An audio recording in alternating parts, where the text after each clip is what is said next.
Will Rihanna open an umbrella during halftime? I gotta think so. Under my umbrella, umbrella, eh.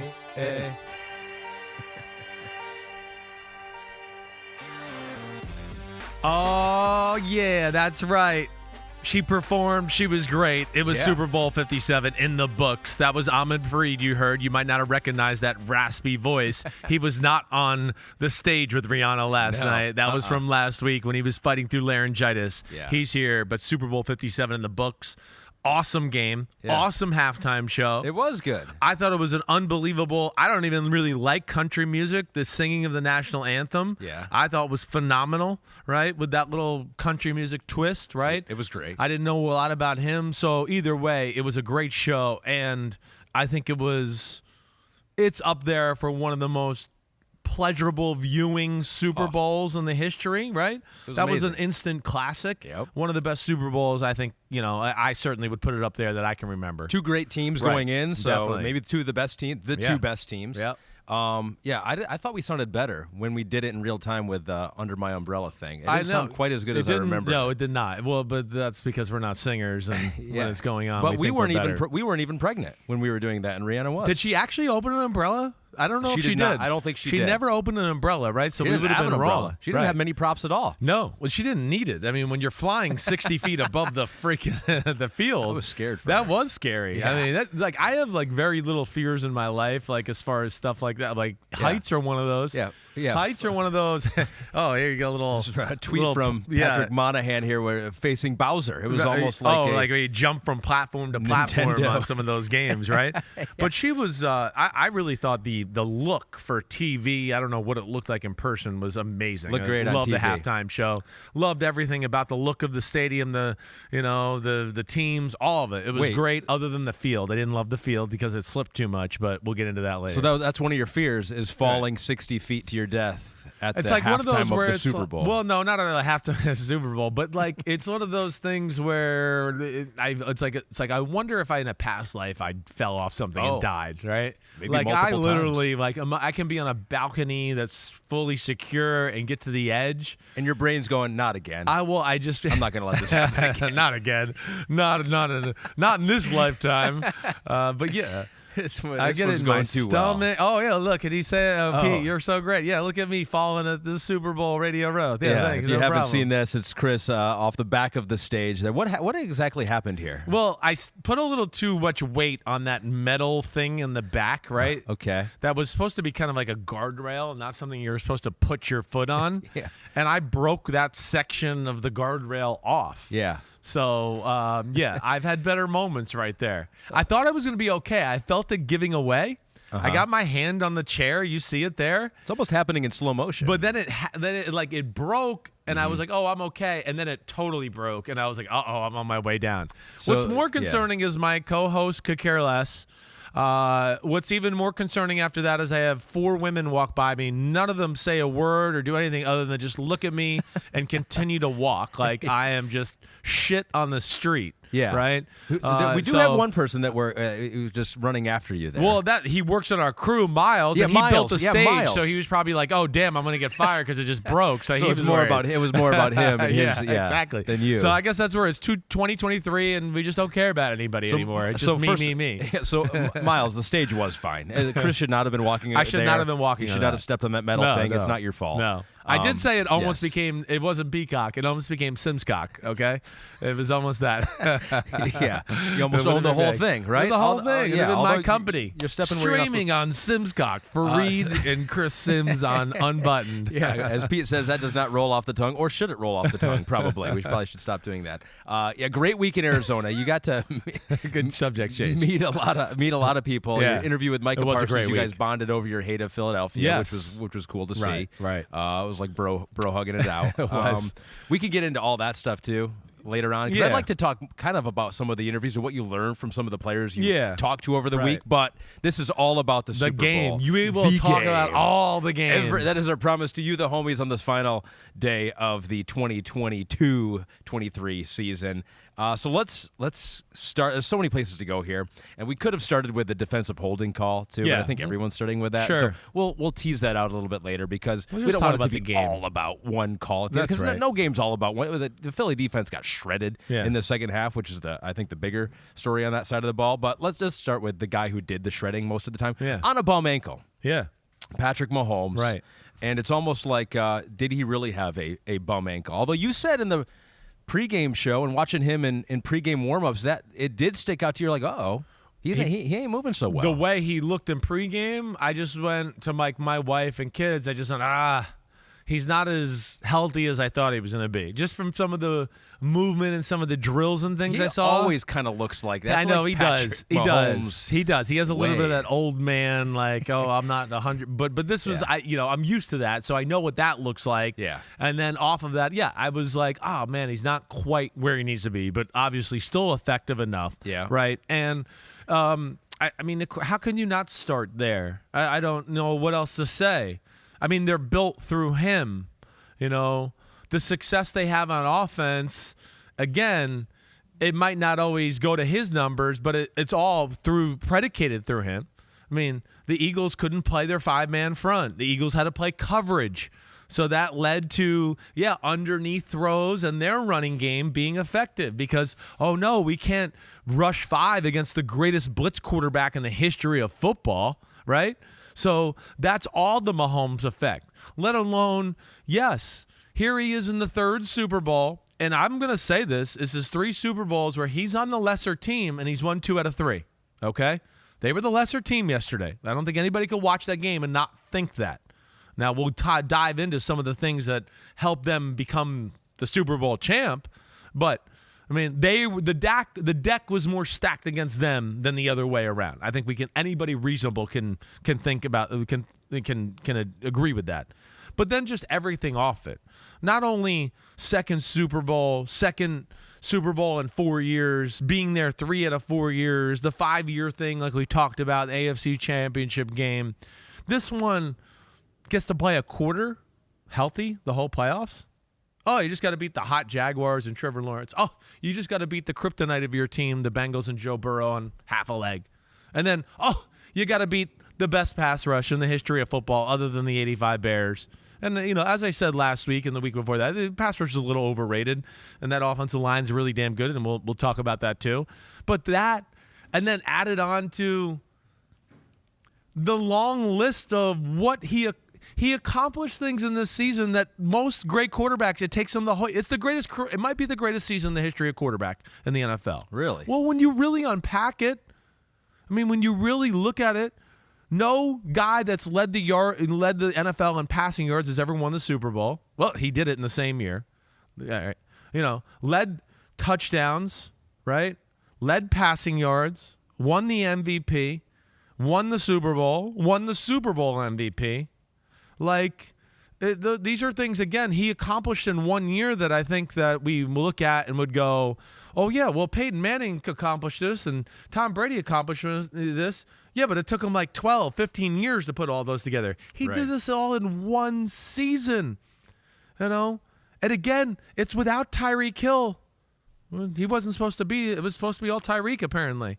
So that, to me, it's just – and okay, I'm sorry, I got me going here. And, kind of in the retool, reprocess mode of the team, and you win the Super Bowl. Like we talked about a few weeks ago. It's a totally different team than the team that lost in the AFC Championship game last year. Hey, we're going to get younger and kind of retool the team. Oh, and in the process of rebuilding, we're going to just win the Super Bowl. It's kind of amazing. It's a reload, not a rebuild. Right. To give some context to the numbers that you're saying do. there about Patrick Mahomes, Pete is throwing this in here. He's the first quarterback since Johnny Unitas in 1959 to lead the NFL in passing yards and win the title that season. Here's trivia for you. Yeah. Mahomes this season was the passing yards leader, the passing touchdown leader, regular season MVP, Super Bowl MVP, and the Super Bowl champ. Right. Okay. Who are the other 3 quarterbacks to accomplish that in their career? Ooh, I know. In their career, as you were mentioning. This is 1 season, let alone like the highlight packages we showed for Sunday Night Football, right? On Mahomes, where you go, we just showed people's greatest highlights of the history of their 15, 16-year career. This was one season for Mahomes, and he has a whole list of highlights where we'd go, wait, this is 1 year? Most people do this in a 10-year span. Not only the best plays, but some of the most interesting looking plays. Right, exactly. Too. Yeah. So I said 2, I would think, right? Brady and Manning are certainly them. Who am I missing here? Hold on a second here. Damn. Passing. Damn, this last one. Hold on a second now. It's an obvious one, obviously, right? I mean, I don't even know. You'll be upset, Pete I will be upset. Gosh, Favre didn't do that. Is Montana? Not Montana. It is Trent Dilfer. No, not Trent. It is Kurt Warner. Damn. I don't know why. I'm an idiot. I don't know why. I kind of thought that. I'm an idiot. I guess I don't know where I missed out on that one. I'm shocked I missed out on that one. But either way, that's amazing. As you mentioned, Patrick Mahomes did it all in one season. So here, if you're watching on YouTube or Peacock, the other NFL MVPs and Super Bowl MVPs in the same season, not a whole lot of people have done that. Broke the trends? 9 teams in a row who won the coin toss lose. He won that. That's how great he is. Hasn't a regular season MVP hasn't won the Super Bowl since '99. Kurt Warner broke that, right? Madden picked the Eagles. Madden, by the way, the game. Yeah. All right. They have to reevaluate. They've had 5 of the last 6 Super Bowls wrong, right? Something's wrong with your rating of players. You're overrating some people, I think. Yeah. We've seen that. So that I just had to throw that there too. But either way, like special and like just overall big picture before we unpack it. Mm-hmm. I picked the Chiefs to win. I picked them. And also, it was like, for me, you know me, I'm a team. Team's better. I'm going to pick the team usually. Yeah. Right? But it is like the ultimate weight, even though one team's better in totality, matchup league a little bit, and the ultimate just get it done football team.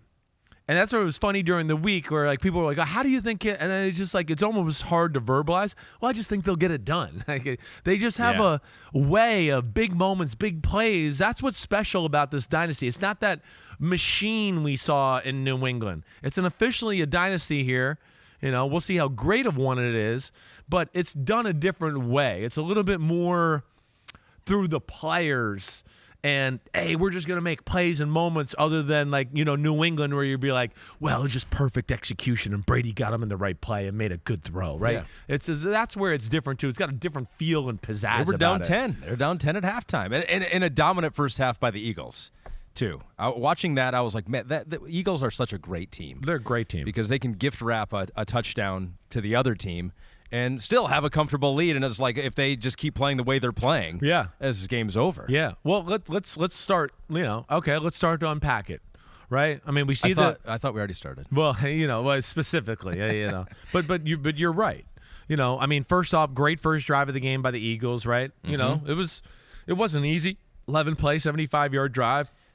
Chiefs get the ball back. Well, hold on that one too. If we're really going to unpack it from the beginning, I was like 11 plays, 75 yards.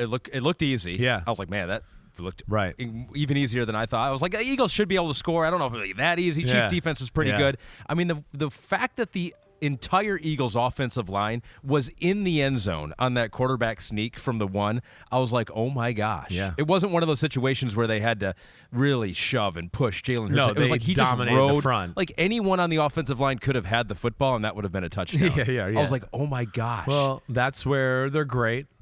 You know, they can just physically just overwhelm you with their size and their strength, right? And that first drive was kind of surgical. You're right. I mean, it wasn't big plays, but it was a lot of easy 5 and 8 yard gains, it seemed like, for the most part. Chiefs answer right back and actually kind of make it look easier. Yeah. Right? 5 plays, I think it was, 75 yards, and or 6 plays it was. Mm-hmm. But, you know, some big plays in that. And you went, oh, okay, here we go. Right? And you thought, all right, here we go.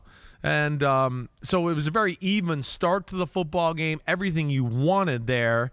And you saw like routes or areas of success for either one where you go, okay, wait, there's some things that are positive here to build on, right? But then Eagles get the big touchdown pass to A.J. Brown to go up 14-7, right? I mean, Hurts, deep ball, big thing, right? Again, really, this is the moment where I went for the first time, I went, uh-oh. Because I went, that was the perfect defense was called.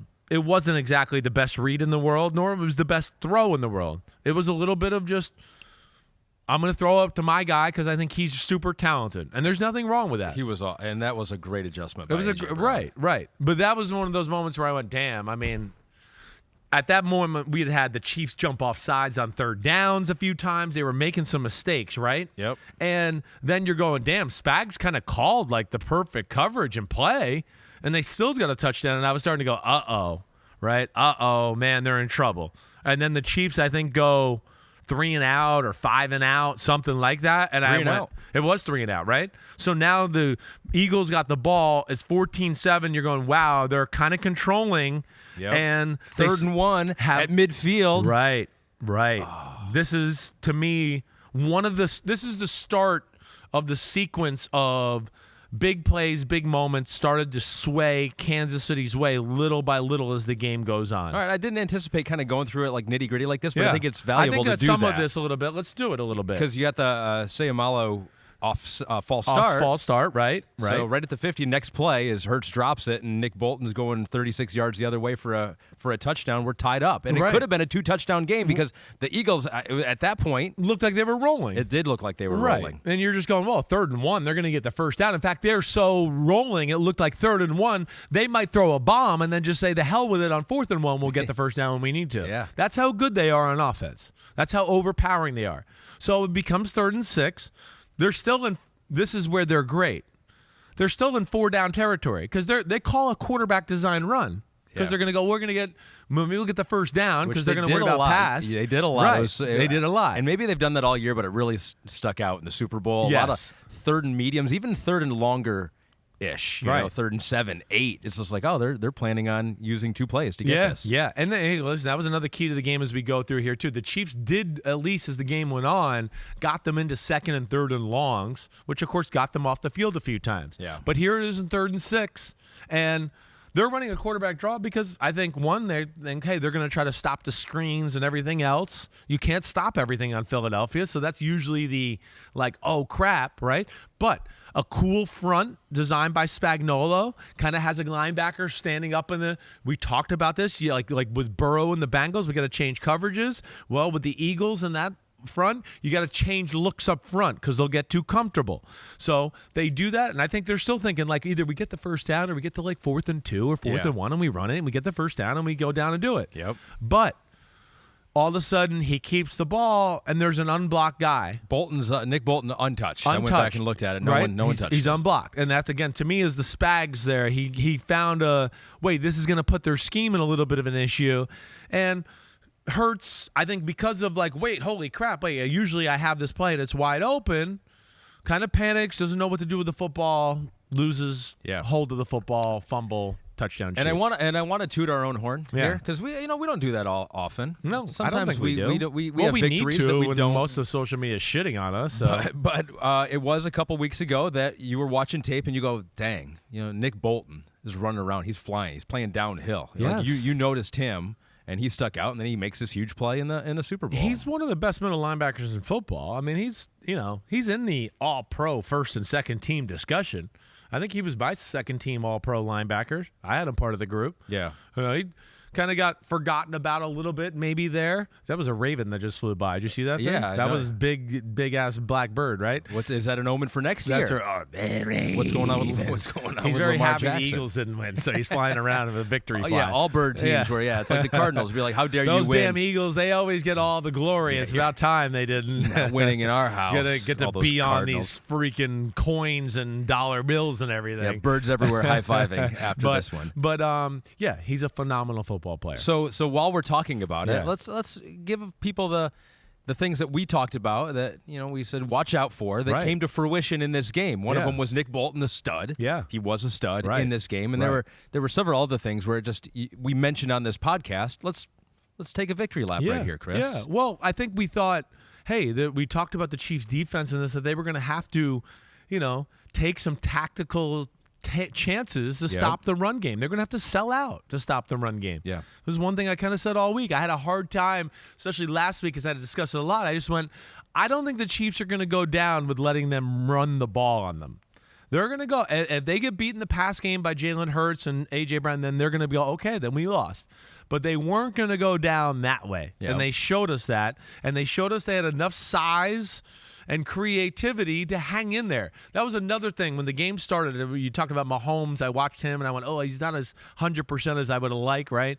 The other thing that was a big moment for me, because this has happened a lot, is when I'm this defense is pretty good, and then I see them line up to the Eagles, and I go, oh, my gosh, they look a lot smaller. Uh-oh, they're in trouble. Oh. And just the eye test, even though it still wasn't like, apples to apples, I went, oh, okay, wait, they don't look totally overwhelmed there. But either way, that was a huge moment in the football game, right? It's 14-7. One team has total control, total momentum. It sways it back their way. Who knows? Yeah, 10-point swing, 14-point swing. I don't know. But, something we had not seen Jalen Hurts or the Eagles do really all year was unforced, self-inflicted turnover. And that was one of the worst they had all year and one of the biggest moments all year. But full credit to the Eagles. There were a couple times in this game where it's down, like after that play. Bounce right back. Right. They go convert a couple fourth downs in the next drive, a 28-yard gain off the legs of Jalen Hurts, I think, in that one. The 4th and 2 they picked up down by the 8-yard line, and then Hurts takes it in from 4 yards out. So it was like the Eagles were there. They responded to some adversity throughout this game. Definitely. And made it very difficult, made it a 10-point game at the half. That's another thing we got to hit on before we get into that. Go ahead. What were you going to say? No. Well, I just wanted to say, so the fumble was, of course, a huge moment. Yeah. Ties the game. Yeah. Great answer by the Eagles. Great answer by the Eagles. Sure. 21-14. Chiefs then go, 3 and out or 5 and out again and have to punt the ball. Mahomes re-injures his ankle. Right. So there's that. Now, here we go with that. This, to me, is another huge moment in the game because here's a chance for the Eagles to go down. If they score a touchdown, I'm at home I'm literally going, oh, just hold them to a field goal. My wife's like, well, what do you mean what? The game's over if they don't hold them to a field goal. If they go in 2 touchdowns, it's over. They're going to win the game. It's got to be a field goal right here, right?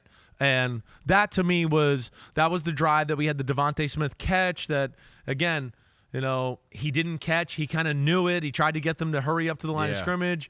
I think because they made a substitution, the refs had to slow it down or whatever because the Chiefs weren't allowed to make their substitution, which then allowed the challenge to come in. They got that right. But that maybe I'm right. Maybe. Oh, okay. So the substitution, I was wrong. Either way, they got the game stopped. NFL because it was the NFL jumped under 2 minutes. Gotcha. But they were still trying to circumvent. We talked about that last time. Right. It's a little bit of a pet peeve now for you. Is that what are we doing? Let's not cheat the game. Let's just get the calls right. Right. It's like, oh, hurry up, go, because we don't think it was a catch. Although and I don't by the letter of the law, I guess that's not a catch. But man, that's Devontae Smith. That's for me. It's like if you look at that, you're like, caught it, 1 step, 2 steps, and the backyard down out of growing bounds. up, of course, it's a catch all day long. It's a catch all In the day modern long. day NFL, though, we know that's not a catch. You have to survive the ground. He did not survive the ground. So that's what stinks. Almost did, though. I know. It's not like the ball. It's like the ball moved, wasn't as bad but as it didn't the other one. It wasn't like it popped out and then he regathered it. It was. I know. Tough call. It was. But even if they get that, who knows? Maybe they don't score a touchdown, but holding them to a field goal there, either way, was crucial. That's all I'm just saying. It was crucial to be able to go in and go, wait, we got severely outplayed. They ran the ball on us pretty good. They threw the ball on us pretty good, and their defense kind of slowed down Mahomes and everything there, right? And, they controlled time of possession, and we're only down 10? Yeah. It was really a positive. It was so dominant. Looking at the stats at halftime. Yes. 17 first downs to just 6. Yes. Third downs, Kansas City was 0 for 3 on third down. There we go. The Eagles were 6 for 10. Right. And 1 for 1 on fourth down. So basically 7 for 10 when it really comes to those kind of plays. And then, and then what was the time of possession disparity there at half? 22-8. That's insane. So that's insane. Total yards, 270 to 128. So, this was a team you have to put your foot on their throat. We all thought that if you just let them hang around, that he's going to make magic and keep it going. So, that was really kind of unbelievable to go in and go, wait, we're only down 10. And, of course, the second half, adjustments at halftime, calming down a little bit, all of that, of course, played into their favor. But I did think those were the two big moments. And, this is what I want to say. The turnover even, too, where I worried about the turnover touchdown return. Hey, that's great for the Chiefs and blah, blah, blah. But in a lot of ways, the football guy in me was going, well, damn, now their defense is really going to get worn out. Yeah. Right? Because now they're right back on the field, and then the Eagles went down on a long drive and scored a touchdown. You're going, damn. I mean, so it's been forever since Mahomes been on the field. It's 23 minutes, I think. They said Oh, my on the broadcast. gosh. And then the Chiefs' defense is on the field a lot and is being physically worn down, where I just went, oh, man, it's a double whammy here. And they're in trouble, but, man, it could be worse. Thank God they're only down 10 at half. So let's take a look at the numbers for Patrick Mahomes' first half to second half here, because I don't think a whole lot of people would have guessed this after seeing how much pain he was in. Yeah. At the end of the first half, but second half, Patrick Mahomes goes 13 of 14 for 93 yards and 2 touchdowns, where he was 8 for 13 in the first half. So Patrick says that he didn't get a shot in his leg. He didn't seem to be hampered at all, and almost in some ways looked healthier in the second half. Do you think, what did they do to him? Well, so with high ankle sprains, right, I've done it twice.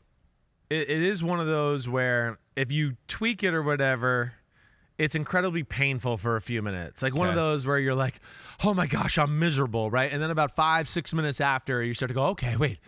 All right, wait. It's not that bad. It's just the shock reverberations from the injury. You feel them all over your leg, right? Yeah. But so I think once he got through that, I'm guessing Advil. I'm guessing if he got any sort of anti-inflammatory, it was done before the game as far as shots concerned. Okay. Doing it at halftime is not going to really do anything more to it, unless they were just putting straight Novocaine into it, which is a really no. It's a no. Yeah. So I would think for Advil, this is my experience. Limit the swelling a little bit. Let's do that. Maybe take the tape job off. And redo it. Maybe even do a few little exercises to get things moving and feeling good again, get all the muscles activated again around it, because that's what you have to do. A lot of the times when you've had that high ankle sprain, everything's been stretched and twisted, right? Sure. So the muscles aren't quite as strong and responsive. Maybe doing a few exercises and then retape it to get it maybe into a more comfortable position. That's a lot to do. Right? So maybe Rihanna going a little longer. Well, 30 minutes at the Super Bowl halftime played in favor for a guy like Patrick Mahomes with this, for sure. That's interesting. Right. Yeah. So that was, like you said, a dominant first half by the Eagles. Mm-hmm. But they're going to look back at it, and I think we'll look back at it when we do What the Happened Wednesday podcast, and we're going to go, I have a feeling we're going to look back and go, man, yeah, the Eagles are going to be mad at the first half. They probably should have been up 14 or 20 or whatever, and they blew that chance, and they let the Magic Man have some hope in the second half. And the Magic Man used his legs right at the end, the final drive for Kansas City after the Eagles, a great drive to tie up the game. 2-point conversion. I was like, man, Jalen Hurts, Eagles, you go. That was pretty cool. And we got a 35-35 game, but then that Patrick Mahomes is going to respond somehow, and he does it with his legs on a bum ankle. The 26-yard scramble. I think we have the next-gen dots. Do we have that on this one, Kristen, back there? We're working on getting the dots on the 26-yard. Well, let's not skip ahead to there yet. Let's not go there. Okay, all right. Let's. We were talking about his ankle, and I wanted to say how great his ankle was. Well, but okay. It was. Kristen, right. don't do the next-gen dots. Well, no, we want to get to that. Okay. We want to get to that. But to I was just going to give a little sampling, a little preview. You're right. I got you. Well, to me, the drive of the game was the first one out of halftime. It was. It was crucial. Right? It was I know it was only the start of the third quarter, but it was one, score, get in, a field goal range. 2, prove to yourself and your offense that you can put together a drive, right? So to do that. And then 3, let your defense rest a little bit. Sure. Keep their defense on the field for a little. So that, to me, was the tone setter for the second half. Hey, we ain't going nowhere. We're here. We figured out we can block you guys. And we saw not only good pass protection on that first drive, but we saw them run the ball a little bit too, to where it wasn't, again, it wasn't. They couldn't just say we're going to drop back and throw it all game against this crew. They couldn't. They weren't going to be open enough. He couldn't move quite as well enough. And, they couldn't make a living of just like we're going to sit in the pocket and let these guys pin their ears back all the time as far as pass rushing. So thought they really did a good job of staying balanced. And for, a group that we always say is a little impatient when they run, they showed some patience in the second half. So let me hit on that. This is a question from Dr. Ariel Goldberg that says, why did the Eagles' front seven play so poorly? No odd rush, could not stop the run in the second half. In essence, they are the reason why Kansas City won that game. Looking forward to the pod. Well, Ariel, we're looking forward to answering your question. Well, you're right, Ariel. It's a great question. And the two areas that most, again, this is one, I got to pat us on the back. We thought this would be even. I mean, this is one where I tried to tell people all last week, Kansas City can block Philadelphia. They can block them. I'm not saying they're going to dominate them, but I would have been shocked if Philly's D-line ruined the game. And then also, Dr. Ariel Goldberg, we could also argue your offensive line kind of lost that battle to a degree, too. To a degree, that the Chiefs were able to contain the run game as the game went on. But, yes. But, see, this is, to me, good O-line, Andy Reid, Eric Bieniemy, but ultimately it's the Mahomes factor for me. That's, how we started this out. The Eagles as we've pointed out on social media a few times over the last few weeks, they like to play five-man fronts. This is really where they become good. They get 5 one-on-one matchups, and they go, one of our guys is going to win against your 5. Well, the Mahomes factor doesn't allow you to do that. Well, what are you going to send one extra guy? And one, they have a good system. 2, he's amazing at blitz, so now there's one less guy in coverage, and there's going to be some matchup down the field that he's going to like, right? 3, we see when 5 don't get there and you leave a little hole, he can make a big run. So his effect took them out of what they really have been doing the last 9-10 weeks of the year. And again, that's the greatness of Mahomes that will not go on a stat sheet or anything about that, but that to me was the big thing. And we talked about, hey, they were susceptible to the run. We knew that. The Eagles is another thing we said on the podcast, when we broke it down, and even last week when I was out there with Florio, that, hey, I thought Pacheco and them would have some success. The Eagles, that's been their one issue on defense, and so that hopefully answers your question there, Ariel Goldberg. Yeah, a few numbers that you probably wouldn't have anticipated, maybe, that the Chiefs outrushed the Eagles in this game. The Eagles outpassed the Chiefs in this game, and it was just the second game this season that the Eagles had 0 sacks. Week 6 versus Dallas, a win there. They had 0 sacks. It was the first game since Week 12 where the Eagles did not record a pressure rate over 34%. That snapped their next-gen stats era record of 8 straight games. And so what you said about the Chiefs being able to handle that, and Mahomes being shifty enough in the pocket. And, shifty enough. That's it. And they were able to handle it. They were able to handle it. That's right. They didn't let it ruin the game. But despite all that, I want to give credit again to the Eagles, right? Because we got that must-have-it drive for Mahomes, and now it's a 3-point game. And you go, all right, Eagles, how are you going to respond? They responded very well, and Jalen Hurts probably made the best throw of the game for him. Maybe the best throw of his season. Maybe the best throw of the season, that 3rd and 14, where I'm like, all right, here's Chiefs' crucial play. Right. I mean, just a perfect throw to Dallas Goedert. Did you think that was complete, right?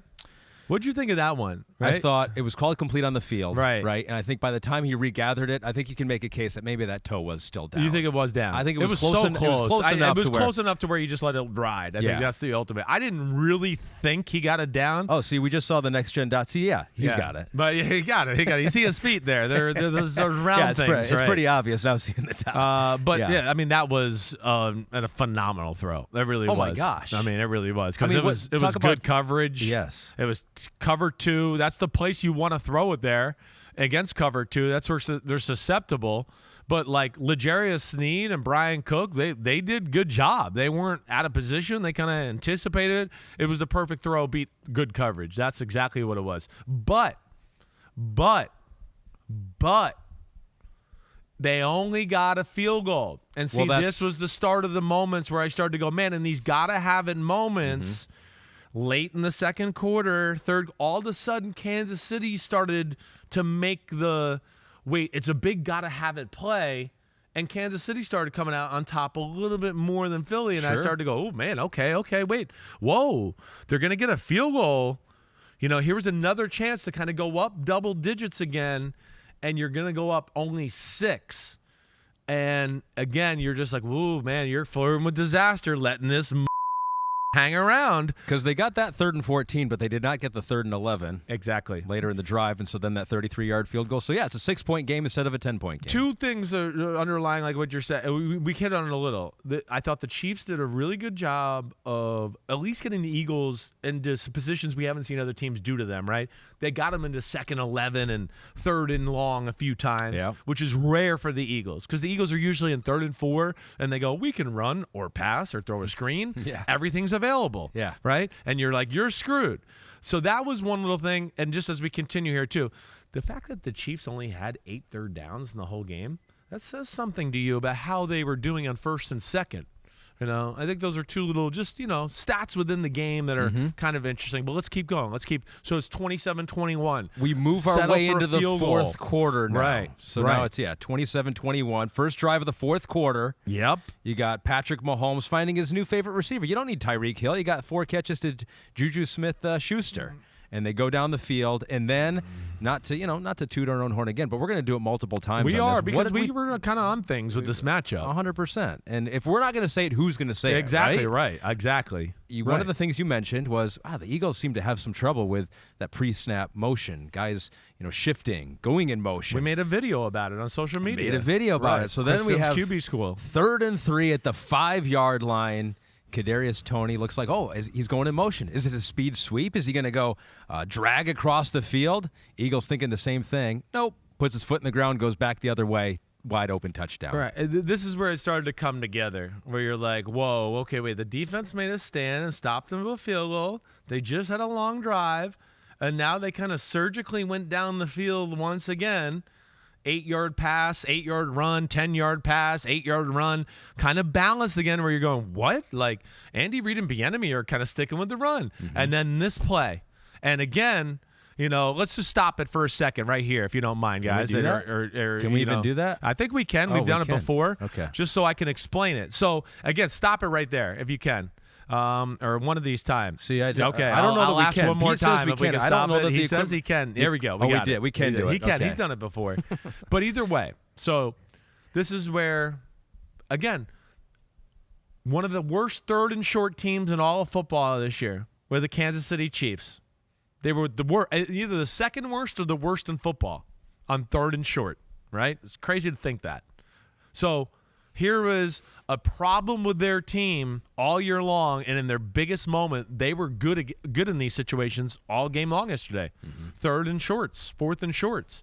And again, it goes into coaching, game planning, and yes, the knowing, of course, if I saw it, they saw it. I mean, I'm not trying to say like, hey, I'm good at what I do, but obviously they're damn coaches and they're watching a ton more film and breaking things down more than I am. We never seem to get first downs on those 3rd and shorts. Right. And they were like, oh, hey, damn, I was listening to that Chris Simms social video. Hey, guys, let's go back into the game plan. He said they have trouble with motions.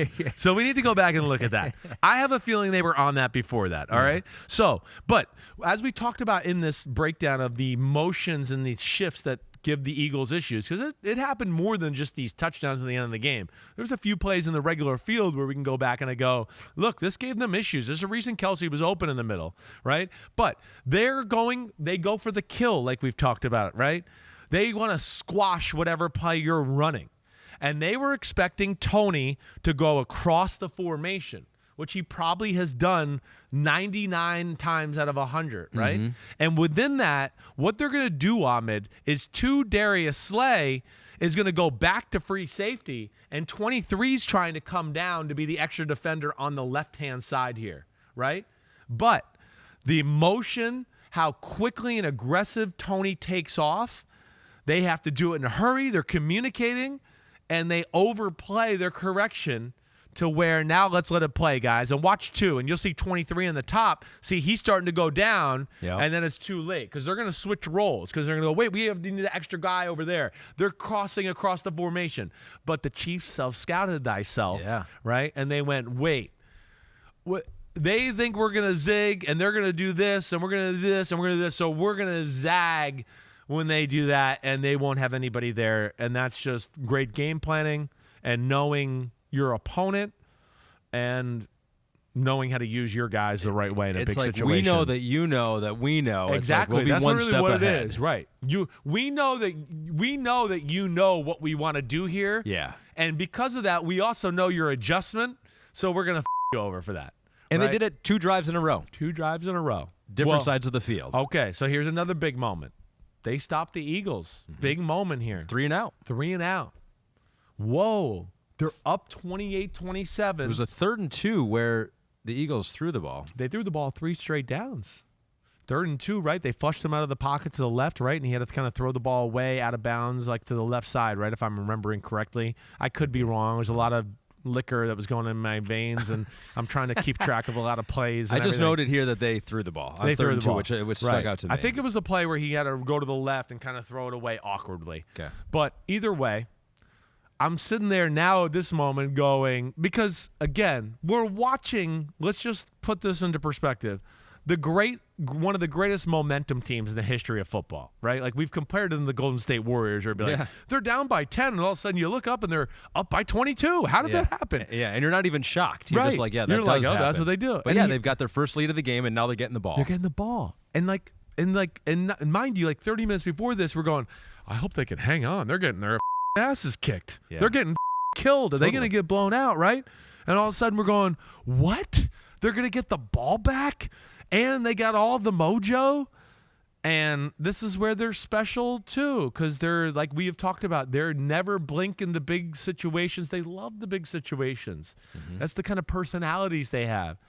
And even guys who just are learning that personality in the last handful of weeks. That's right. Kadarius Toney, 65-yard on that. It was a low punt. Low punt. Exactly right. Right. That was the first thing. Super Bowl history. Right. I was like, oh, that's crazy. I know. Right. My wife's like, how can that be? And I was like, well, usually teams in the Super Bowl are good at these things. They don't let guys run around free like this for a big punt return. Yep. But this was, I think you said it right. The low punt, right? When it came out low and you kind of heard Burkhardt kind of go, oh, low punt, and then you could kind of see Toney in the screen. You're like, wait, I don't see any Eagles in the screen. He's going to have a chance here. And then I was literally going, just go down. Go down. I don't want anything bad to happen. I'm just like, give Mahomes the ball and he'll do the rest. Yeah. And he makes the one guy miss and cuts across the field, and all of a sudden, me and my son, who's the biggest Mahomes fan ever, we're like, go, go, go. I'm sorry, Eagles fans. I'm sorry. I don't mean to. I picked the Chiefs to win. And I'm from New York. I'm from New York too, and I'm a Giant at heart. Right. It was hard for me to root for the Eagles. I'm sorry, Philadelphia. I have great respect for the organization and the city and their sports fans. I really do. But then the Eagles hit a first down, second down, because they got the ball at the 5-yard line. So you're like, oh, 3rd and goal from the 5. Are they going to get a stop here? 3rd and goal from the 5, but what rears its head again? There we go. Little motion. Are they doing the speed sweep? This time they're going to do the drag across the field. Right, now he's going to come out the other side. They're going to try to pick him through the things, and he's going to throw it across the field this time, right? Yeah. And I don't know if we have dots for this one. We got some dots, baby. This time it's Sky Moore. Sky Moore. One of those rookies. Remake of the team. The remake of the team, rebuilding and winning the Super Bowl. Right. But again, if we could stop this just on the start here, Pete, whenever you get a chance here, is like you're saying it right. They're expecting when they see 24 and go in motion, speed sweep, reverse, or on the right side of the screen here, you got Kelsey and Juju Smith. They'll run shallow crosses and kind of muddle the linebacker safety area, right, to where he'll come out the back door and kind of be like a pick play, right? Mm-hmm. That's what they're really thinking. That's what they're playing for. But the Eagles and what has made them great got used against them once again. They're over-aggressive, we're going to go for the kill, even though it's 3rd and goal from the 4-yard line. We're going to go to, going to blitz and make you lose 5 more yards, so it's a chip shot field goal instead of a chip shot field goal?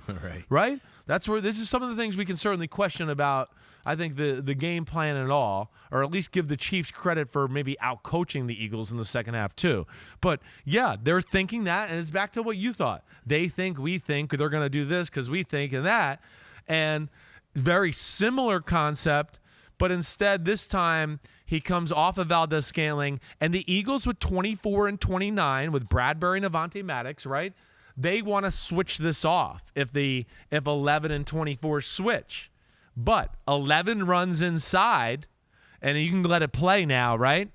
To where, see, now 24 has 11, and 29 was getting ready to switch off and go across the formation, and he puts the brakes on and comes back out, and it's wide open. And again, that's why being over-aggressive or being too predictable against a guy like Andy Reid and the Chiefs is dangerous. And my other thing is just like, why? Why not drop 7 in coverage? Why blitz the greatest blitz quarterback in the history of football when he's on the 4-yard line in the Super Bowl? That to me is those are.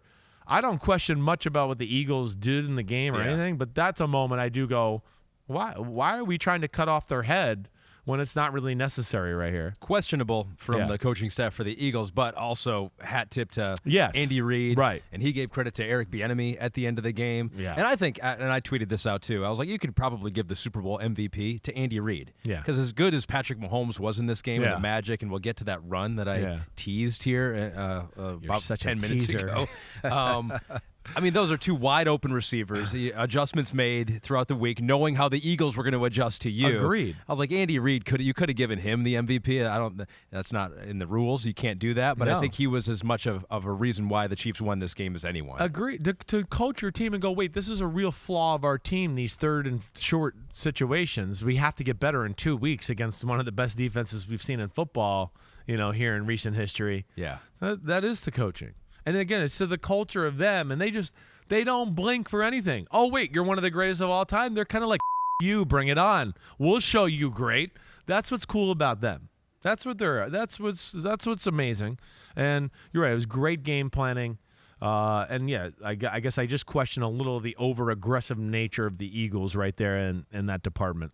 Chiefs have recorded a league-high 50% success rate when using shift motion this season. So something they do very well, something the Eagles do not defend very well. And while we're on the topic here, Hernan Favela, right, one of our great homies out there, we've had his questions on before, says, damn okay to Eric Bieniemy on the 2-touchdown zig release plays with the fake pre-snap motion. Tony and more were wide open. And I mentioned that Eric Bieniemy was one of the first people that Andy Reid praised after the game on the field there. And you wonder how, Andy Reid gets a lot of the praise for how that offense functions. And you don't know exactly the relationship and how much Eric's doing and what he's doing and where he's influencing the game. But obviously to Andy Reid, he's a big part of things. Definitely. I mean, it's kind of amazing. We're going to go through another cycle of a guy who was an architect of one of the rarest offenses, a young quarterback who nobody thought was capable of doing this when he came out in the draft.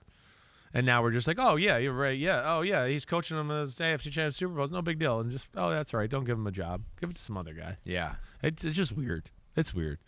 I know there's other guys that are deserving out there. It's just amazing that, we're here again. It's 3 Super Bowls in 4 years. 2 out of the last 4 years you've won. And the offensive coordinator, can't get a job. As a head coach, I'm a little shocked by that still. Well, he just racks up rings. You might as well just keep winning. Racking up rings. Keep winning them. But again, for the third time in this game, the Eagles backs up against the wall, some negative plays, adversity. Right. They responded. 8 plays, 75 yards. They got helped out a little bit. L'Jarius Sneed just lost Devontae Smith on that 42-yard pass down to the 5-yard line. I don't know what he was doing there. I don't know what that was. It was a total bust in coverage, and for some reason he went and ran with the slot receiver going up the seam, and it's like I have a feeling he thought it might have been cover 3. Here's the play. And, let's see it again because I haven't even seen this. This is interesting. I have a feeling he was late getting over there, too. Yeah, he is. He was late getting over. I'm guessing he doesn't know the call there. I'm really don't know what he's doing here. Either way, he played it way too aggressive. He did not need to jump Pascal number 3 on the seam, because Thornhill is kind of there and ready to take it over. But either way, that was a huge moment, and that's when you went, oh man, we're going down to an epic finish here, because you knew once they got that close, they were going to punch it in with that group blocking and him driving the pile with his big legs and everything else. And then Jalen Hurts, 2-yard touchdown run. They get the 2-point converted. We got a tie game with 5 minutes left, but you got 5 minutes with Patrick Mahomes going down the field. They could do anything. They could run the ball, which they did, and then C.J. Gardner-Johnson with a huge hit on Isaiah Pacheco. I was like, oh, well, he's done. Another 3rd and short, though. Great play. Yeah. Remember the sweep around the left edge? Mm-hmm. Again, just creative game planning there. But, what a hit by Chauncey Gardner-Johnson. I don't care what the Lions do this offseason more than I want him on the Lions. You want a safety like that? Oh, my gosh. Yeah. I think that he's I don't know why the Saints let him go. He's phenomenal, as you saw. Lions make it happen. The 3rd and 1 run by Pacheco off the left edge. I mean, you have a running back who runs 4-4, and it's you versus him, 1-on-1 on the field. Yeah. And you just take him down, matter of fact. Like, that was like one of the best open field tackles of the night right there. Yeah. That was phenomenal. But it was that run, that play, and then to your play that you've been setting up for the last 12 minutes. That you won't let me show, but now we can talk about it. Patrick Mahomes, as they always say, you got to stop his running ability, right? Which, we joke about, but he sneaky, it doesn't look like it, but can find the open areas, and then here it is. He's one of the greatest scramblers and runners in the history of the sport. Takes him all the way from the 43 down to the 17. Yes. They could base more of their offense around him running. I just didn't want him. As the second half was going, I was like, don't. I was like, that's what they don't want him either. They don't want him either, because they're like, wait, we can do it other ways. You're such a great thrower. They don't need to run him to that extent, but he's a great runner. So what did he see on this? It just opened up for him in the middle? Here goes. They went to the 5-man lane, the 5-man rush here. See, they have 5 D linemen in. Yep. See, they went, you know what? We're sick of seeing them run the ball a little bit with success, right? They were doing that. And I think they were going, wait, he's just going to, if we rush 4, he's just going to have enough time to find a 7 or 8 yard completion every time. That's kind of what they were doing in the second half, right? Wasn't big plays. It was just a lot of smart, good passing quarterback pocket plays. And I think they were sitting there going, we're going to die a slow death here. Let's see if we can make a negative play. Well, again, it goes back into it. Yeah, risk reward. This was a big risk. Mm-hmm. Their O-line's been blocking well, and then they had no conceptual, idea of, to me, containing Mahomes, like we talk about with all good running quarterbacks. They have 5 rushers. 4 of them went by him. Yeah. So he has to go, what? He has to get by Jordan Davis, number 90? That's the last line of defense, right? So that, to me, was not great pass lane integrity. Plus, now you're rushing 5 against the greatest blitz quarterback we've ever seen in the history of football. And, again, is the Mahomes factor there. That it won't be a huge statistical thing, but a huge moment in the game because of his great ability. He has picked up 24 first downs on scramble runs in the postseason since 2018, more than double any other quarterback. Of course, he's played in a whole lot of playoff games, but he does it. Right. Does it quite often. That's what I mean. He can do. We're watching one of the greatest ever play. The greatest. This is like, we're watching a Michael Jordan-ish. I know Brady's the man and the GOAT and has all the accomplishments and all that, but we're watching a guy do it a different way here. As I've always said, I said this to Mike today, Brady was more Jeter, right? Like, great captain, leader, going to do everything right, awesome player, don't get me wrong, but like clutch, right? Just clutch moments. Right. This is a guy that literally, to me, is more like Michael and be like, jump on my back. I got it. Don't worry. I'll figure it out here. It doesn't matter. They're dropping 9 in the coverage. I'll run. They're blitzing everybody. Don't worry. I'll avoid the blitz and throw a big pass. It just doesn't matter. And that's where, to me, he's in a pantheon of special people. And the NFL wants him to take that mantle from Tom Brady now that he's retiring, which is why they called defensive holding on James Bradberry at the end of the game here. Yeah. He says #NFL rigged. So we finally got into that play. Was it a hold? I mean, of course it was. I mean, It was 2 holds in 1 play. Not egregious. I didn't see the jersey separate too far from the body as we see sometimes. But look at that, like too far. Like what's too far? I mean, you're holding them or you're not. Like, they showed down the end line shot, right? End zone shot. And I wish we could show it here. But the jersey comes away from his body. A little bit, yeah. Yeah. I guess so that to me is like, I don't know. Here's the problem with this whole conversation. We just started the conversation. Well, this whole conversation of this is like it's separate. To me, too much. Yeah, okay. I know the call, a big moment, all of that. Too much of it was predicated on people. What I watched after the game was just feeling they cheated. They didn't get to see the greatest viewing experience in the history of their life. Well, it's undeniable that it would have been more interesting to see what the Eagles could do with a minute 50, we're not going to dictate who wins Super Bowls off of that. That to me I was like, are we really like? Are we saying we're just not going to call penalties now because we want a better viewing pleasure? But that's okay in the gambling community. That's okay. I wanted it to be. I know it's a little more anticlimactic, a little more obvious. That's the only thing. And maybe it was. So maybe it was. Here's the second part of this problem. Yeah. And you see if you agree with me. In week 3, in week 12, do you think you would even question this? Or do you think you would even question this call? This would have get called 100 out of 100 times. The problem is we get in the playoffs and refs don't call the game the same way. Yeah. Right? Well, that's been your problem. If it's a penalty in the first quarter, it should be a penalty in the fourth quarter. But I think if it's a penalty in week 5, it should be a penalty in the Super Bowl. What some people say is that it wasn't a penalty in the first quarter. Like there probably were instances where I would agree. I don't disagree with any of that. I know that's where it confuses the situation when you don't have consistency, right? Again, if this is week 10, nobody's even questioning this. Yeah. This is called. It's already been called, and you're right. But, in this moment, the magnitude of that moment, the game itself, that's where. And it does seem like it was a game where they were letting people play, right? So, again, I'm going to watch the film. I'm going to be looking for these things. Mm-hmm. I'll certainly come back and you're right. They were holding all game. And then for them to call that, I'll let you know. But at the same point, that has to be called. Like, if you're just gonna let they're going for an over aggressive. I think they were trying to double Kelsey, and now they're using that motion, or we're gonna run a shallow cross or something across the formation, right? And unfortunately, James Bradberry was in the most vulnerable spot of their defense. He was in the spot where they put him in they call like these 2 or 3 plays spot, right? That's what they did. Yeah. And they faked that shallow cross. It's a double move. He's going to fake like he's running that shallow cross because they do it all the time, and he was going to come back out.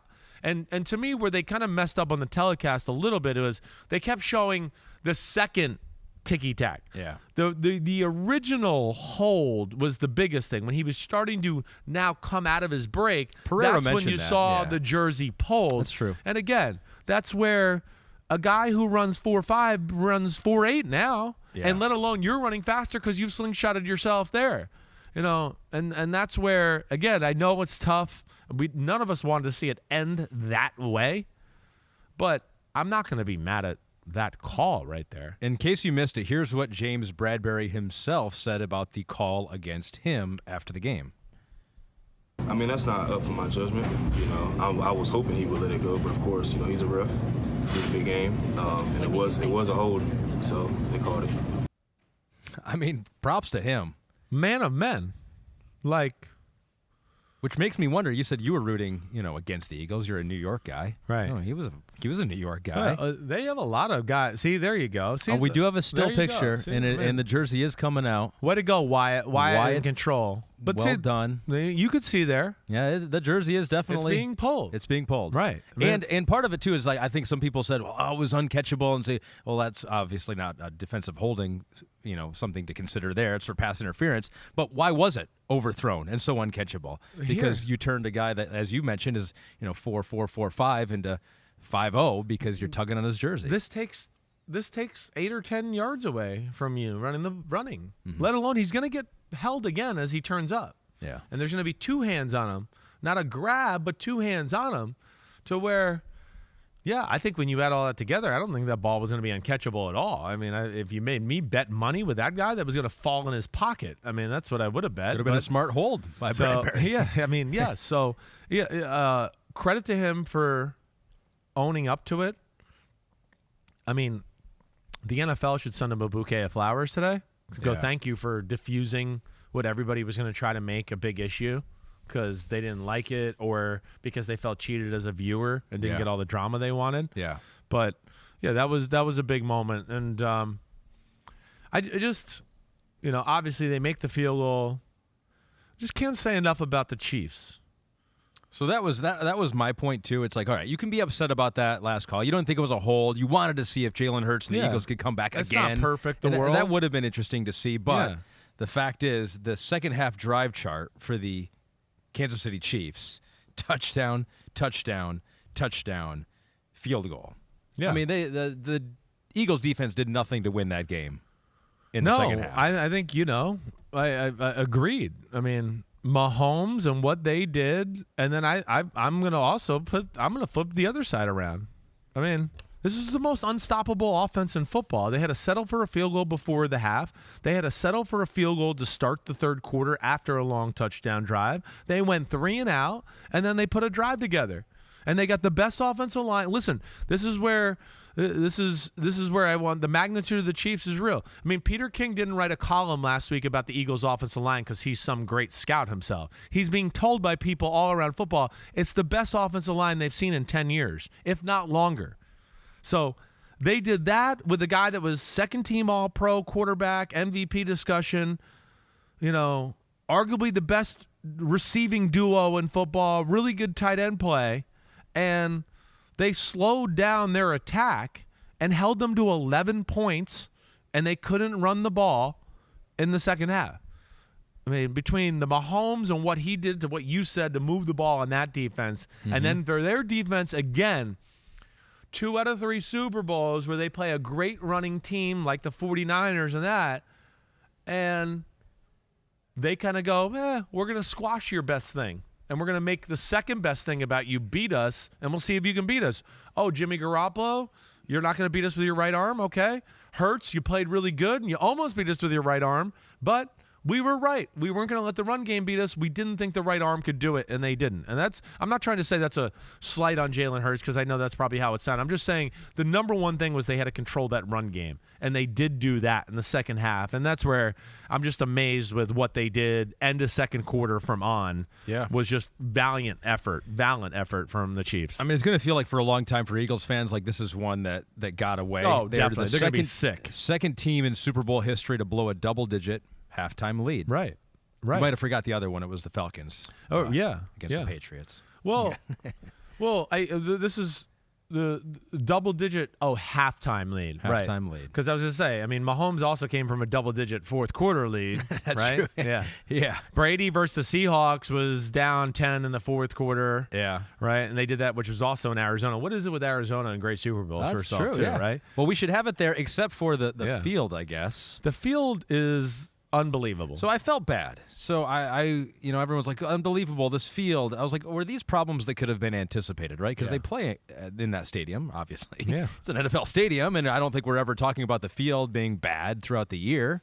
And I guess they brought Harrison Butker did slip on there to start the year off and turn his ankle. Okay. That was when he missed a few games. Of it. And I guess they grew. There was a whole process that went on here, too. They grew this grass. They would wheel it out. They would get something through golf. I mean, people smarter than us sitting around thought about this for a long time on how to grow this grass. Right. So I'm not going to be a piler honor and be like, oh, how could you guys screw that up? Because obviously very smart people in this stuff thought about it, but it was an issue.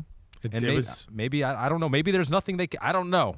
I don't know what happened exactly, but it was unfortunate. There's something they see. can do about it. We've seen plenty of Super Bowls with great grass, and guys don't slip around everywhere. But I'm sure that these people know how to make great grass. I know. To me, something happened that was out of the norm. They went something with some special golf grass. Okay. Right? So there's that.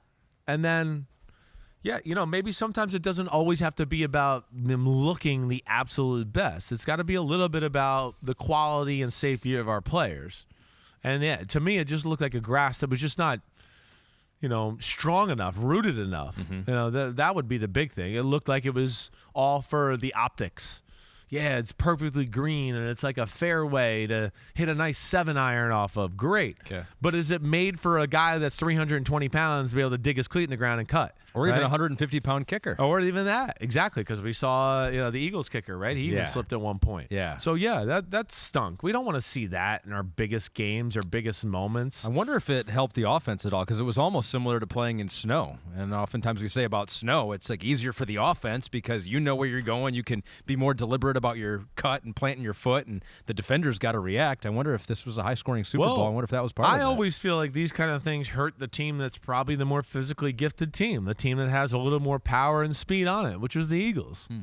So, and not that I didn't see both teams slipping. We know that. It stunk, but, like I saw Hassan Reddick. He said after the game there was a few times he felt like he was about to turn the corner and get close to Mahomes, and then the grass came out from underneath him, right? So I'm sure there's some stuff like that. Those are some things I'll look at on the film and try to get a better gauge of. But that just stunk that was kind of a part of the game, and you heard both teams talk. It was a distraction. They were having to talk about it on the sidelines throughout the football game. I think you mentioned this during the week, and you said, I don't know that we're understanding this enough, and you mentioned at the top of the pod here again on how the Chiefs have remade this team on the fly, and they're in the Super Bowl again. I mean, this draft class is going to be an all-timer for the Chiefs. All-timer. You got Karl Aftis in the first round, but then you got Trent McDuffie who's playing in the Super Bowl. You got Brian Cook, their safety. You got Sky Moore who scores a touchdown. Leo Chanel. Did he get a sack in the game? He got a tackle for a loss. Tackle I think for a big loss. tackle for a loss on a third down or something. You got Isaiah Pacheco in the 7th round. You got the defensive back Jalen Watson in the 7th round. I mean, this is an all-timer. All-timer. It is. Joshua Williams, who I think played. He did. That's where you got rookies. I mean, not only did these guys pan out and made the team, but they're playing significant minutes in the Super Bowl. Build a team and pay the quarterback. How do they do that? I mean, you just have to hit on every one of your draft That's picks. where they're special. That's where Andy Reid and Veach, they have a great eye for talent, the culture of their players to, like we talked about a few weeks ago, to indoctrinate the young guys and get them up to speed and get them up to the Chiefs' way of life is that's special. They have some special personalities there, and they got some guys now that, Deion Sanders talks about that special place in the Hall of Fame, a special section within the Hall of Fame. Yeah. Yeah, I mean, they got Andy's in that section now. Mahomes is in that section. Kelsey's in that section. Shit, Chris Jones might even be in that section here before we know it. Chris Jones was fired up. He was mad. Well, I can't. Early on. Oh, they were doing some dumb crap and getting pushed around. And again, they're a team that, they pride, even though they're all about passing and Mahomes, as we've just tried to tell people a lot, they're a team that prides themselves on their physicality.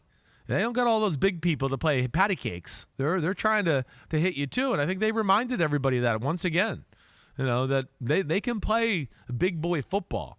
But yeah, I'm interested to see his game too. I have a feeling like his stats weren't great. Yeah. But I have a feeling like there was a lot of we couldn't move him. We were trying to run here and we couldn't do it because he was clogging it up. Spagnuolo's defensive game plan, taking the tactical chances that we talked about, run game blitzes, different looks, to me, off the charts good. They slayed the beast here. Spagnuolo was a defensive coordinator who's here like the 2007 Patriots. He beat a team that, their unit was better, but because of your coaching and your scheme, you helped even the scales there, and that allowed your offense then to now come back into play to where they could play a game they wanted. And, I just, again, I'm amazed. Down 24-14 at half, not looking good to win the Super Bowl. It's unbelievable. You picked him to win the Super Bowl to start the year? Yeah, did you see? I wanted, Kelsey was getting mad at everybody after the game, right? Nobody picked him. So I wanted to be me, I did, Travis Kelsey. Yeah, send him an email, yeah. And how do you think those Fox guys feel today? Did everyone pick the Eagles on? Everybody. Not even the guys before the main desk, when they went off location, who do you got? It was Eagles by 7, Eagles by 10, Eagles by 7, Eagles by 10. Like the Ahmed Farids of their broadcast. Well, and then Terry Bradshaw got to the end, right? And he saw it was all Eagles, and he went, "Oh no, I'm seeing what." He goes, "Should should I just pick the Chiefs so we don't do this? He should have. Yeah, he wanted to. Yeah. And he went, well, I'm taking the Eagles, but I don't want to now. Yeah. That's what he said. It was really good. There is no reason to believe that they will not be the favorite to win it next year. I'm sure the odds are already out there. The Chiefs, you mean? Oh, my gosh, yeah. Right. The The Eagles will Chiefs. probably be right behind them. Yeah. The Chiefs, yes. Yeah. The Eagles will be right there. I It'll would probably think so. 1-2. This will be the favorite to be the Super Bowl again. Yep. Yeah. Yep. And Pete goes, so why don't we do BetMGM? That's exactly what I was thinking. Our BetMGM parlay preview is exactly what I was saying. I didn't even know this was part of the show. I was trying to lead you there. Oops. No, I wasn't. So here it is. So Chiefs are the favorite. They are plus 600 to get – this is to win the Super Bowl. So to win the Super Bowl. So we have 3 AFC teams, the top 3 choices. Are you surprised with that? Like, So I'm Chiefs, shocked like the 2 teams we didn't just see and then yesterday are the top Bengals, 2 teams. And then Bills. That doesn't make sense to me, though. So if the Chiefs are the favorite, how are the Bengals then a second choice? Because wouldn't it be because they think – They think that They think the Bengals would beat the Eagles. The Bengals would be a good matchup for the Oh, Eagles. I see. So if the But Bengals the can Bills somehow to get beat there. the Eagles? So the Bills and Eagles are the same. Even. They're the same odds with the 49ers. It shouldn't be. You think the Eagles have a better chance? The Eagles and the 49ers should be above the Bills. I think. The Bills have to show you they have to do something with their roster before you're going to put. They're not in the class. Mm-hmm. The Bills yesterday, if they had to play that team, they would have got steamrolled. Yeah. We got steamrolled. We saw the Bengals steamroll them. What do you think the Eagles would have done, right? Yeah. That's where it's being overrated there a little bit. But, gosh, Chiefs and Eagles would be, despite what Jerry Jones egregiously said wrong. Yeah. This was not we've gone all in on one team here. This is our 1 year. This team's going to be here forever. The Eagles and the Chiefs, I wouldn't be shocked if we saw a rematch next year. I know. Right? For the next 5 years. Right. Now the Eagles are going to have to at least get into the department of they're going to have to pay Jalen Hurts. So that's going to disrupt the formula a little bit. They're going to have to finally be like in, Mahomes and Kansas Cityville where they're going to be like, oh, shit, we got to start balancing checkbooks here. And we might have to let go of a guy or two we don't want to. But those are good problems to have. And, but I'm still picking the Chiefs to win the Super Bowl next year. So when we do It's already done. It's already done. When we do the preseason picking, We already know. because I think the Chiefs are one of those teams where this just takes the pressure off them. Yeah. Now they can just go. But they're hungry. They're Maybe validated. They won't have the hunger anymore. I think their hunger. Pete goes, what if they lose Tyreek I Hill? think their hunger is on a greatness level, not a just What if they lose Kadarius Toney? Oh my gosh, Mahomes will probably fall off. Can you imagine? Can you believe people were saying that? I saw that on Freezing Cold Takes. Yeah, I can believe it because you don't know how big a part until you see it with your own eyes. Gosh. That Tyreek you didn't need to see that with your own eyes. You knew how good he was. Well, yeah, but even with Tyreek Hill, sometimes you're like, this offense is not clicking. So then you take away an all-timer who you rated as the number 1 wide receiver in the NFL a couple of years ago. Right. Yeah, of course you'd think maybe it'd fall apart a little bit. I guess people I just thought went too far. I mean, like Keenan Allen when he saw the trade happen, they showed a tweet of him looking at social media where he's like, "This is going to expose some people." Yeah, I want to be like, who? Who did it expose? I mean, it helped both teams. It was one of the all-time great trades. It was a win-win. The Dolphins needed a guy like that. And I honestly think the Chiefs didn't. Well, they didn't because they have a big play quarterback. Yeah. And they have a big play offensive coordinator and head coach who can come up with it in a way. And really, at the end of the day, gift and the curse, it was a gift, right? Because it made Mahomes play the position more true to form. He, like you heard him in the pregame, I have more trust in letting my guys do it now instead of me trying to do it. And I think Tyreek all played into that. So how about them Chiefs? How about them Chiefs? They did it. And did you see my Detroit Lions in there too? Plus 2,500. Oh, I to didn't. win the Super. They were on the graphic. Wow. I have never seen them on the graphic That's before. crazy. Look I at love it. them and the Jaguars. Yeah, and the I was Jets. and the Jets. going to back on to in the back. world? I was like, is this for the number 1 pick next year? Well, like, what Boom. is that? I've never seen those. And your Giants nowhere to be found. Ooh, yeah. ouch. Rub What's it in, going you on there? asshole. We were in the playoffs. You weren't. Suck it. We had a great finish to our year. Yes, we did. Great finish. Great. I mean, it was a great finish to the year. What a great what a great season. Yeah. I think this is an all-time season. There were so many weeks throughout the year where we're like, can you believe all the things that happened this week? Oh. It just kept happening over and over again. It was a crazy year.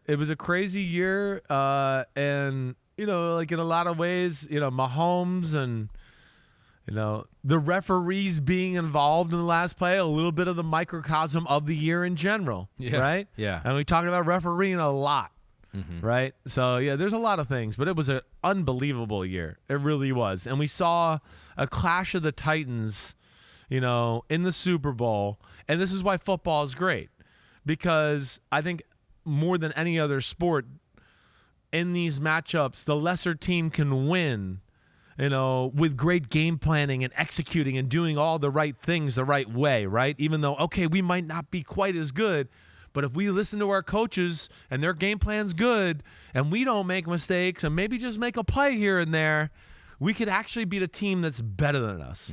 And that's what happened yesterday. And that's why, the action never stops at BetMGM. The season may stop, but the action never stops at BetMGM. You can sign up now using the bonus code SIMS, and your first wager is risk-free up to $1,000. So say you bet $100 on the Lions to win the Super Bowl next season. Damn, you'll be rich if they win. You win, you'll get $2,500. But if you lose, you'll still get $100 worth of free bets. Simply download the BetMGM app today or go to BetMGM.com and enter the bonus code SIMS to make your first wager risk-free up to $1,000. And now, for the final time this season. Doesn't even feel right to do it to a Super Bowl team. Right? But they're the done. best team all year. They're going in the ground. Yeah, it is time to Requiem for a team, the Super Bowl loser. We'll see if they have a Super Bowl hangover. But Pete also submitted one, too. He did an Eagles poem in the rhythm Speeds. of Fly. I'm seeing this now. Fly, Eagles, fly. Do you know how that song goes? Fly, Eagles, fly on the road to victory. All right, so maybe you should alternate the lyrics now, or use the alternate lyrics. No, this is your segment. I don't know how the rhythm goes. Cry. Okay, so here's Pete's rendition of Fly, Eagles, Fly. Yeah. New words for every. And just so you guys know, this is a Giants fan writing this. All right. For every anti-Eagles person out there now, you have your fight song. He goes, cry, Eagles, cry, on the road to misery. Why, Eagles, why do you bring such agony? Get hit high, get hit low, and watch the Eagles blow. Cry, Eagles, cry, on the road to misery. E-A-G-L-E-S, Eagles. Damn. So that's a low blow by you, Pete. Low blow. Man. And he made you say Eagles blow. What a jerk. That's the first time I've sworn You on this seriously, podcast. right. Yeah. That was It's a racy swear. for you. It's a swear to me. All right, so now, and then I've done one as well here, so Pete, help me out, but I have the final one. The last one of the year. It actually gets me sad. I know, right? It's a little emotional. It stinks, and it's this is one of the saddest days of the year for me. Do you think firing up that music for the last time, Nick Sirianni listening is tearing up a little bit right now? Because we saw him get emotional. Crying, not crying as much as he did before the game. That was unbelievable crying. That was cool to see that. It was. Like how He's much the it man. meant to I have him. a lot of respect for him. Here lie the Philadelphia Eagles. They are done. Super Bowl losers. Mahomes proved again to be the GOAT. For the Eagles, that's all she wrote. But worse than losing the game is that Chris Simms became the guy at the end who could gloat. I mean, that's what's worse, right? It's like losing the Super Bowl is one thing, that's bad. Now but then seeing you smile and happy that they lost, I know. That is the worst. Darn, it is. That's rough. That is rough. That is the worst. They have a lot to be proud of. They are a really good football team. Jalen Hurts proved a lot of people wrong this year, me included. Did some great things. There's no doubt about that. And I think they're going to be hanging around for a long time here. So as Pete notes here, Philadelphia loses their third championship match in the last 99 days. Been a rough 100 days for them. So it was the Union versus LAFC on penalty kicks. Oh, yeah. in MLS. Yeah. Phillies versus Houston, and now they lose in the Super Bowl. That was tough. And now, so we Phillies weren't supposed to. We knew they weren't going to win. Yeah, so that was a great probably run. Stick. Yeah, it was a great run. They weren't even supposed to be there, kind of. So now you've already said the Eagles should be there again next year. They do have a lot of free agents. Yeah, and we have those. So you got some young and old. We don't know about Jason Kelce. Is he going to come back? Sounds like he's going to come back at the end of the game. Sounds like a guy who wants to run it back at least for one more year. Hope so. But you got some guys in here. You got Miles Sanders. You got Javon Hargrave. You got Fletcher Cox as a free agent. Robert Quinn. Right. You got James Bradberry in the secondary. You got my guy, Chauncey Gardner-Johnson, who's going to the Lions. Be interesting here. Right? I think they'll be able to keep, like, Chauncey Gardner-Johnson. They're going to keep him. Why? They traded him. You got to ruin my dreams. They just like traded that. for him. I know. And I think I'd be shocked. Can't I pay everyone. I can't remember what they gave up for him, Pete. Maybe you could look up. I want to say a second rounder. Was it right? that much? Maybe I didn't think it was that much. Maybe I'm wrong. Maybe they chose Honey Badger over him. That's basically what happened, which was kind of shocking because he's, to me, a notch above the Saints. Honey Badger saying. right now. Right. Yeah. So, but 5th and a 6th. 5th and a 6th. Damn. They gave back a 7th, right? So that means it was like Chauncey basically was like, I don't want to be here anymore. You're not going to pay me. And they knew they weren't going to be able to hold him for much more ransom than that. You know who will pay you? Yeah, the Detroit Lions. So that, I just look at like, they need, like James Bradberry, I'd be interested to see where that goes, right? He might command a pretty good penny. He's still a good player. Mm-hmm. They are going to have to pay the quarterback, I think, this offseason, like we talked about. Chauncey Gardner-Johnson, to me, is one you want to keep. Both linebackers being free. TJ Edwards, of course, is the better one. Robert Quinn, Pete texted me last night, like, I was one that thought Robert Quinn thing would be good. I think he played like 1 or 2 games and then like disappeared. I don't know if I ever saw him on the field again. I don't know what happened there. So he won't be back. Now, here's another interesting part. Fletcher Cox is like part of their DNA, right? Right. He's a homegrown... he's a Hall of Fame defensive tackle for me, Fletcher Cox. But he's not, like, dominant anymore. You have a Javon Hargrave, who's 3 years younger, who's a better player than he is right now. So that's kind of like, I think Fletcher, hopefully they can figure out a deal that makes sense for both of them. Because I think they're going to have to pay Hargrave a pretty little penny there. And then Miles Sanders, I could see him being... commanding more money than they want to give to him, and they're probably going to look at it and go, wait, running backs here, like we're opening up holes the size of a truck. Like we don't need to have the best one, right? Right. That's an area they could save money, and then Isaac Suamulo, the right guard, he's a real damn good run blocker and everything. But I think they got a chance to keep around half the guys on this list, right? They just got to prioritize who they want to keep the most and see if guys like Fletcher Cox will give them a little bit of a homegrown deal where they can both feel respected. They probably have some draft picks too. I don't know exactly where they are. Yeah, they're in that pretty situation. good. Well, they're actually, again, I'm calling this off the top of my head, but they have 2 first-rounders this year because they traded one of them to the Saints last year, remember? That's right. Right? So they have 2 first-rounders. 31st pick, or the 30th pick now, because Miami loses there's only 31 picks in the first round this year. So the 10th and the 30th pick for the team that won the Super Bowl, or lost the Super Bowl. The team that's the best roster that didn't win the Super Bowl, but they have 2 first-round picks. Holy shit is right. That'll help. Yeah. Damn, I wouldn't be shocked to see them get, now that I'm thinking about it, like pick 30, they're going to pick a running back, and we're going to go, this is the best. This is an all-star offense. Yeah, you're screwed. Yeah. You're screwed. That's what's going to happen here. Get a stud offensive lineman with pick number 10. We're like, oh, my God, they get another guy. Who knows? Just make the strength stronger. Sometimes you can do. Yeah, I mean, 10, they're going to be able to do. They're going to be able to get a blue-chip player, big-time cover corner. Maybe that makes James Bradberry. This is, maybe another pass rusher. Yeah.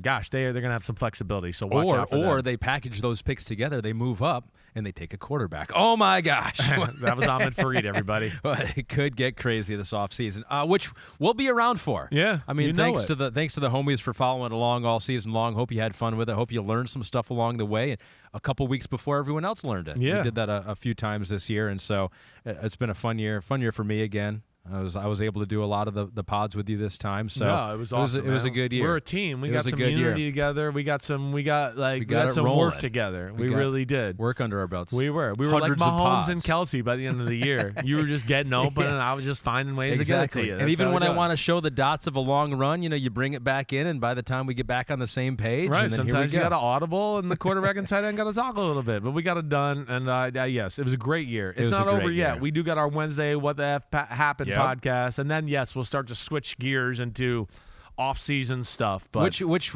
if the homies are new, we'll do the top 40 quarterback countdown at some point. No doubt. We're going to go through all the quarterbacks, down free agency, draft positions. First thing we'll do is the draft. So you will hit the film of college kids from here and all across the country.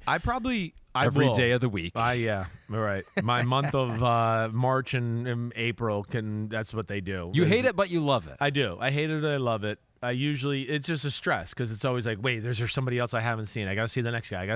You don't want to miss a guy. Did I see enough of this guy? Did I spend enough time on this position group? Because I do have a job and have to talk about other things where I can't. First thing I'm going to do, though, is we'll look at film of big-time free agents. That's always the first thing I do, just to get a little feel. So when people start to ask me about, what this guy should do or where he should be or how much he should be paid, I can gauge it a little bit better. So that'll be my first order of business, and then I'll start getting into that draft stuff. Be a fun off season. You know it. You and me, kid. Let's do it. We're here all off season. Hope everybody enjoyed Super Bowl 57. How could you not have if you're not a football fan? I know Eagles fans are probably going, yeah, I didn't enjoy it that much, but either way, it was a great year for you Eagles fans. Much respect to you and the organization. Chiefs, oh my gosh, we're watching the precipice, the start of a dynasty, I think officially here. Pretty damn special, and we're watching one of the greatest quarterbacks in the history of the sport, still at a very young part of his career. Should be awesome for us into the future. I hope everybody enjoys the next 2 days. Check us out on Wednesday. Subscribe, rate, review. Ahmed, you the man. Thanks for driving the ship as always. Clap it up.